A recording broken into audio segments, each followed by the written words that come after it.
What is up? Thank you for coming to my channel, Prison POV. Man, you guys made my heart swell with pride.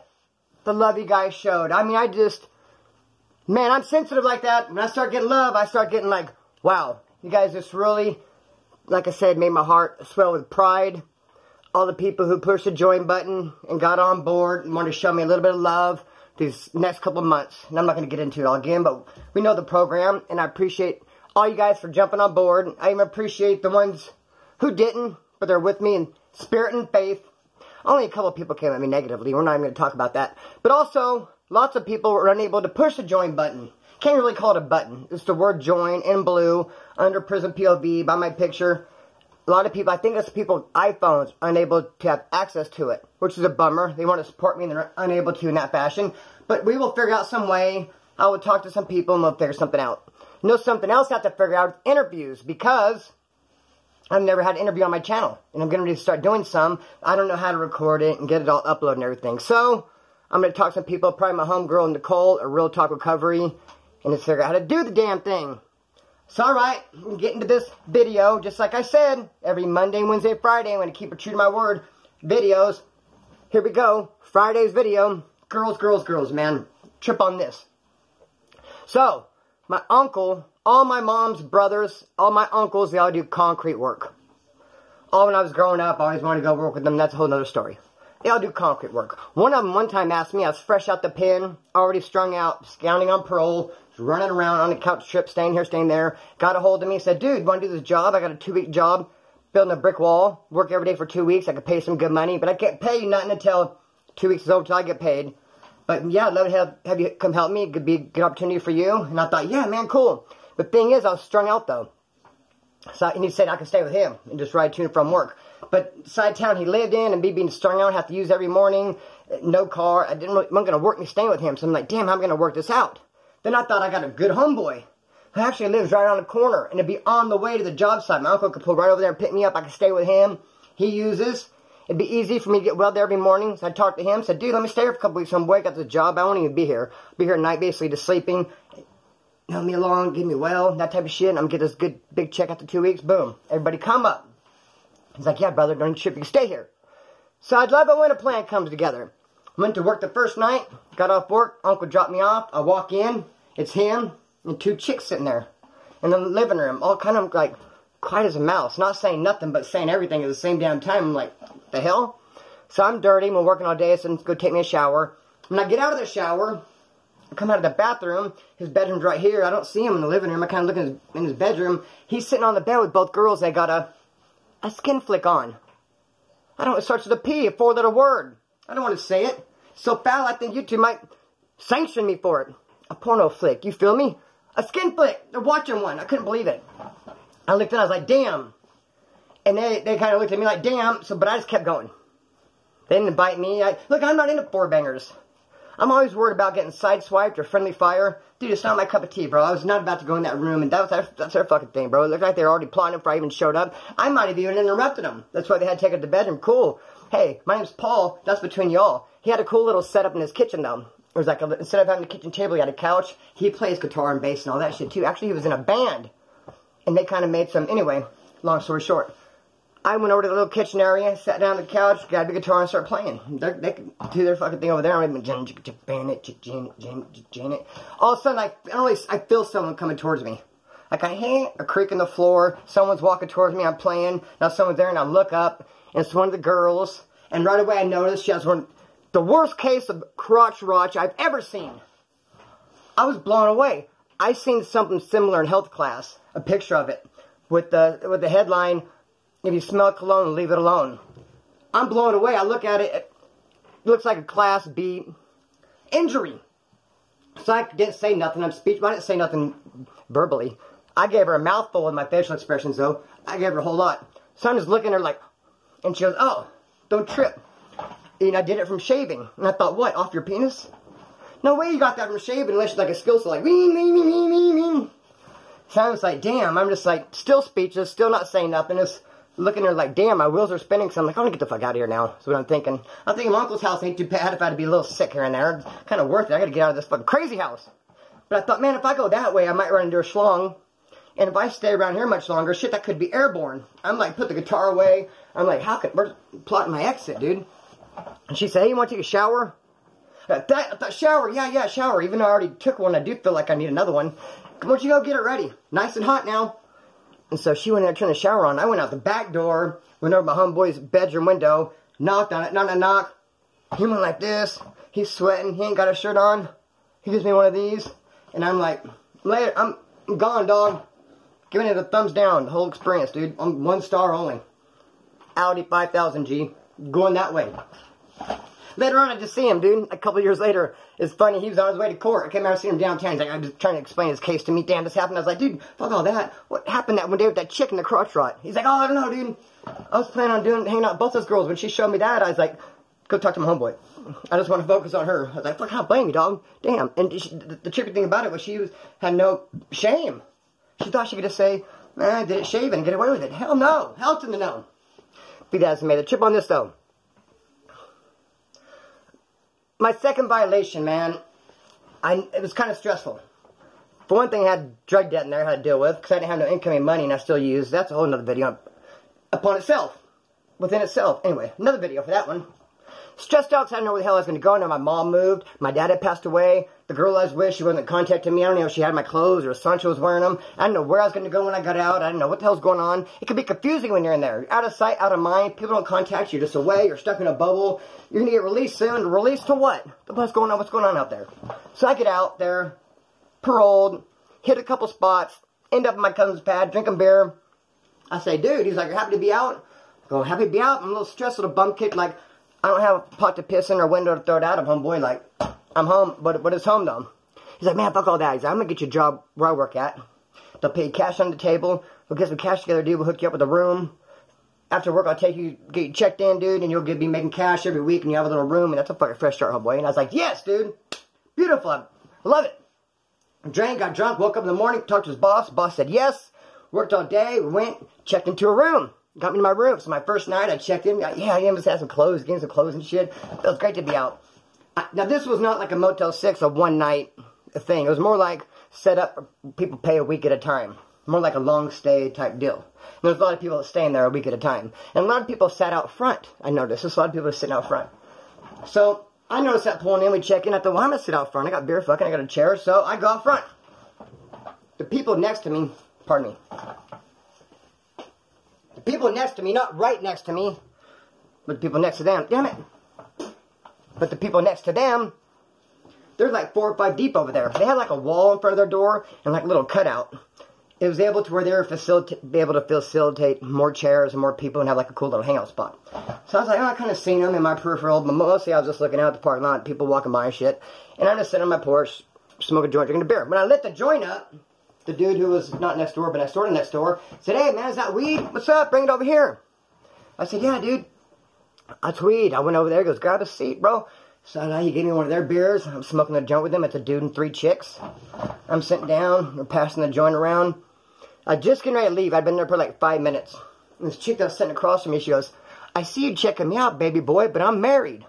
I was like, bro, I felt like straight maniaco. I didn't know what to say. I was like, dude, it was like a jolt, like someone just punched me on the ribs, like, and then one of the girls said, you better not be, she's married to my brother, and I was like, double gasp, like, wow, what? And I go, no, I was looking for the joint, and they go, you're holding it, and I had the joint in my hand, and I was like, oh, and I tried to pass it, and everyone was like, it was being real cold, and I was like, thinking to myself, what the fuck, how this shit happened, and I was like, oh, alright, I'm gonna go, and I got up and walked away, like, holding my joint, like, all awkward, I think I ended up dropping it, and she goes, hey, when I was almost to my door, whenever I leave my husband, I'll give you a call. I didn't look at her, I didn't answer nothing. I was just blown away by the whole thing, like, what the fuck, she threw it out there like I was staring at her or some shit, like, wow, I didn't know you like that. So in my room, was creeped out a little bit, like, then did my thing, went to work the next day, come out, I see him there, I don't even acknowledge him. And every couple of days, like once a week, she'll say, hey, whenever I leave my husband, I'll give you a call. One time I got off work, and she just, is just her sitting out there, and she shot me her jugs. Usually I'd be like, but I was like, hell no, dude, not wanting to do with it. I'm even stuttering now, thinking about it. I don't want nothing to do with that. Nathan, go to my motel, mind my own business. A couple days later, man, I remember it was a Friday because my cousin said we might have to work on Saturday. As soon as it was a Friday, got paid. I was all gnawing out hard on oxys. He's like, I'll call if we have to work on Saturday. So I was in bed and the phone rings. I'm like, damn, I don't want to work tomorrow. Answer, hello? She said, baby boy, I told you. I told you I was going to call you if I left him. I was like, huh? She was like, I hate his guts. I can't stand him, motherfucker. Coming over. Click. And I was like, what? What the hell's going on? So I go barging out my door to go over there to see what the hell she's talking about. And when I open my door, she comes barging in. And then she's in my room, looking at me. She goes, you make me feel special. I said, you make me feel fight or flight. I'm cornered. She goes, hey, you're funny. I go, no, frightened. What's going on? Then I hear honk, honk, honk, honk, honk. Her husband comes pulling up. And it's a big-ass truck. And my phone's ringing. And my head is spinning. And she's pacing, playing with the hair, and it's a big fuck clusterfuck. My phone rings. Hello? They go, hey, you had to send her home. Dude, I didn't call her up. Why'd you send her here? You come get her. I told her to go home. I don't know what the hell she's doing here. Send her home, they say. Come get her, I say. Finally, the dude comes over to come get her. It's a big old weird deal. I shut my door, turn all my lights off, and get low and like look out the drapes like, man, where am I? Am I being punked or what? Finally, as it turns out, I talked to the dude a couple days later. I quit seeing her over there. She wasn't allowed to be over there anymore. And they all blamed me. And I didn't do shit. And it was straight madness. I don't know what happened. And I one time she was in my motel, I even said, I told the chick, homegirl, I wasn't even looking at you. She goes, I know, I was looking at you. And I went, what does that mean? But bro, fuck all that. Trip on this. There's this chick, I met her. My homeboy time bombs one of the motels I've been talking about. You can stay by the week. Time bomb was in one. I'm over there, it's kind of cramped quarters. He had a closet that didn't have a door on it, and I was sitting in it. I think they had like a chair in the closet. And I was playing guitar. Some girl comes over, she's there, I'm checking her out. Careful not to stare though, because I remember the whole situation in the motel. No, just clowning. I don't even think that had happened yet. Anyway, be that as it may, playing the guitar. She ends up coming over and talking to me. We're talking. I think she's kind of cool. I want to get to know her a little bit. She's like, hey, you want to walk me home? I'm like, yeah, I'll walk you home. Fuck, let's go. Well, it ends up being like a 4-mile walk. And she keeps saying we're almost there. I'm like losing respect with her every step of the way. And I'm like, I don't really want to get acquainted with her now that I come to think about it. Like, how dare you ask me to walk you home if your house is a mile away, too? But 4? Fuck, I could have caught a cab or something. Like, damn. She kept saying, we're almost there. We get there. After this straight, pure exhaustion, I fall down on the couch. I'm out. I wake up in the morning, like, damn. She goes, hey, take a shower. I'll wash all your clothes, take them off, and put these sweats on. Put a pair of sweats on, gave her all my clothes, underwear, socks, everything, took a shower, came out, we're watching TV, eating snacks. Later, she gives me my clothes out of the dryer. Everything but my socks. I was like, where's my socks at? She goes, I don't remember you wearing socks. I go, well, lucky for me, I'm not relying on your memory. I'm relying on my own. I do remember wearing socks. Where the fuck are my socks at? I gave them to you. She goes, I don't know. I go, look, I insist you go find my fucking socks. Like, I'm not leaving without my socks, like, straight up. So she went, she came back like a long time later with my socks and my belt, which I didn't even notice missing. I was like, damn. So initially it's turned off, like I like this chick, maybe I can go out with her. That turned into like, she's a cold piece of work. I could just use her like for a homegirl. She's like featherwood status. Not all featherwood status, but she's more like on a homeboy. I just run amok with her because she's that good. Scandalous, what I'm trying to say. Anyway, hanging out with her quite a bit. But then I start seeing some real foul shit. First of all, I got jumped. And one of the dudes that jumped me, I was looking for him. And he called up there. She answered the phone, and she's like being real weird, like, nope, nope. And I'm like, time to come over, time to come over. And she's, nope, nope. It was weird. I could tell she was warning them, and right then and there, I heard everything I needed to hear. I knew she had his side over mine at that point, and then it made me feel real nervous, like, wait a minute, now she could set me up. Now, I could be calling one time, so, like, wow. So she got the phone, I was like, why didn't you tell him to come over? She's like, oh, I did. She tried to run a bunch of drag. Hey, when someone tries to freaking lie straight to your face, like, you know the old saying, pee on me and tell me it's raining. Like, I'm right here, hanging on every word. I have the Hulk Hogan ear. Because I'm telling you to tell him to come over, and I'm waiting for it to come out of your lips, come over. Instead, you just keep saying no. And then when I say, hey, why didn't you tell him to come over? And you say, I did. Ugh. Shame on you. Then, she even went and robbed some dude she knew. No, she didn't rob him. Stole from him on the snake on the down low. Big difference. Robbing is like, give me your shit, motherfucker, face to face. You see who I am. Or maybe sometimes masked up. Give me your shit. To your face, give you a chance to defend yourself. Still, and just like, whoop, whoop, just that snake shot. So she went over and did some snake shit, and she even took her homegirl with her to make her look like her homegirl did it. Then she stole the knife from homeboy and gave it to that girl. So this girl's running around bringing this knife, and people are like, wait a minute, that's a knife got stolen from homeboy's house when all that shit came up missing. It must have been her. See, she's crafty, man, on a dangerous level. So I'm like, I'm not really going to hang out with her that much after I start seeing that type of shit. Then she ends up with some dude. I guess every freaking pot has its lid. She actually talks some guy into want to be with her. So she's with this dude. I never really see him. Seems like whenever I'm there, he's not there. And he starts trying to take it like Splinter will come around when I'm here. I'm like, what? I'm supposed to be afraid of you or something? I had an ID that she was holding for me, my ID. Because I don't carry it, because if I get stopped, I was give a fake name. Why the hell would I ever want my ID on me? I'm running from the cops. But I needed to cash a check. So I don't even call her nothing. I just barge over there. He happens to not be there. I get my ID and I leave. So he finds out that I came there and got the ID and he threw a big old fit. Said I waited for him to fucking leave. To come over there. I'm like, fuck all that shit. Then he calls me, tries to grill me. What time did you get here? What was she doing? And I said, dude, you got me fucked up, homeboy. I don't got to answer to you. Ask your old lady. Click. Tripping. He was a weird one. Be that as it may. I kind of quit dealing with them. Quit hearing from them. A year or so later goes by. And then my homeboy's pad. He's in the garage. He's got a cool garage set up. Loud music, speakers, we're hanging out, drinking beer, smoking weed. He's like, hey, when the homeboy's going to come over, we're going to help him make a clavo. He's going to go turn himself into jail. He's like, I got 2 pouches. I picked up 2 pouches and the gloves are right there. We broke up the matches and put them in tobacco. That's what you do. Just take the little match heads and the striker, mix them with the tobacco. Had enough there, gloves there for 2 clavos. Dude comes over, it's him. It's that fool. And I was like, what? Oh, Splinter, what's up, dog? Everything cool, homeboy. It was that trip, man. It was that chick. I could have blamed it on her. She got in my head. And I said, you know what, bro? I will buy that. I will give you the credit. I will go ahead and say that it was that chick's fault. Because I know what kind of chick she was. And I could take it, your word for it. She probably did get in your head. Had you thinking and doing all kinds of crazy stuff. Because you were doing crazy weird stuff, homeboy. I mean, come on. So, yeah, I know, man. It was her. So anyway, you guys going to make this clavo. So I was like, yeah. So I go to make the clavo. And I got a little bit, what's the word on mine? I can't even think of a good word. It's an insult, though. I'm getting ready to insult myself, but I gotta use the right insult. I don't want to use the wrong one. Like, whoa! I just say that. But what I'm trying to say is, a little petty, maybe. I had to get my get back. So what I'm trying to say is when I made the clavos, I made 1, not 2. Excuse me, pardon me. And when you do clavos, you want them, if it has to be longer, length is okay, but width, you want to get the width, the roundness as small as possible. But I focused on just making it short. Short as possible and round as possible. No taper on it. And just 1 clavo. And I had it to him. He's like, oh, homeboy, I thought you said things were good, brother. He's like, are there any more gloves yet? Can I break it down and remake these? I was like, what's wrong? He's like, is this what you'd make for yourself? I was like, I didn't make it for myself. He's like, man, brother, did me dirty. I don't see it like that. Anyway, that's all stories I have. But I'm a feeling on one more little thing. It's kind of crazy. Back to the story where homeboy wanted to 4-bang or whatever you want to do. Had the porno going with the girls and shit, too.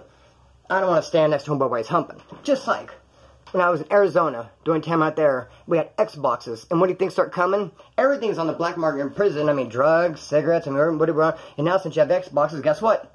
Pornography became available. And at first, though, they only had black guys were bringing it in. So they're only black girl porn.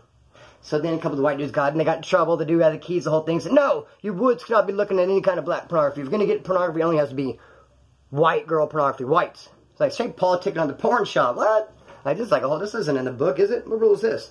Okay, I guess we'll make this one up as we go. Then they start getting some white girl porn. I had me a couple porns. But a couple people would act like I'm going to watch it. And they'd want to come and watch. Dude, you're not going to watch it with me. No, you're not going to come on my cell and watch porn with me. Because I know you're going to be playing pocket pinball, bro. I'm going to get pissed off. You might just be scratching your leg. And I'm like, what are you doing, motherfucker? I'll get offended real quick. Dude, you're not going to play pocket pinball 3 feet away from me in my cell. Be that as it may. So even this dude, Southside dude, gave me one of my favorite tattoos. It's this clown chick right here. He's getting ready to do it. He wanted to come in and watch a porn in my cell. Not with me, though, just sit in my cell by himself and watch it. And I was like, no, dude, fuck all that. I'm not going to have someone. You're going to be playing pocket pinball, whatever you're going to be doing, bro. I'm not going to have you get doing the nasty, the freak nasty. In my cell, in my home, where I eat, bird bath, go to the bathroom, sleep, write my letters. You're going to be doing whatever you're doing. Spanking Frank? Hell no, bro. Even I don't even want your foul thoughts in my space, dude. What are you doing? You're creeping me out. See, I like you, but I'm going to do a tattoo. I was like, fuck it. I just want us to do a tattoo. Care? I think I got enough tattoos, bro. I didn't start worrying about, oh, you're not going to give me that one tattoo? Oh, there's like, guess what? 8 other people in the cell block is slaying, homeboy. Feel me? Yeah, he was tripped me out. And he ended up getting knocked out, too, because he was holding the dope for the other side, A side, B side. He did the old scenario. Check it out. Here's what they'll do. They'll send over 10 20s. Sell these 50s. My bad. There's not 20s in prison. There's 50s. They'll send over 10 50s. He'll take every one of those, open them up, and precisely a little tiny piece off each one. Figure if you have 10 50s and you read just, a little tiny piece off each one, you know, it's a little cool little thing. You do that and later get greedy a little bit more. On the next round of 50s, I'm a little bit more. Before you know it, you don't even cut them in half and shit. People are complaining they're too small. And they set you up. They send them to you, let you have them for about an hour, and say, send them back. You know how many people I think get got like that? Man, this dude has a Corcoran. We're at Corcoran 3B. Corcoran shoe is not Corcoran prison. I mean, it is, but it's not like closed. They're not touching. You can't see each other. Corcoran shoe over here.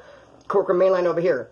But this dude said he can get the stuff in there to the homeboys in the Corcoran shoe. Alright, if you say you can do it, you can do it. No one's going to say, nah. He said, give me the stuff, I can get it there. Okay, homeboy, if you say you can get it there.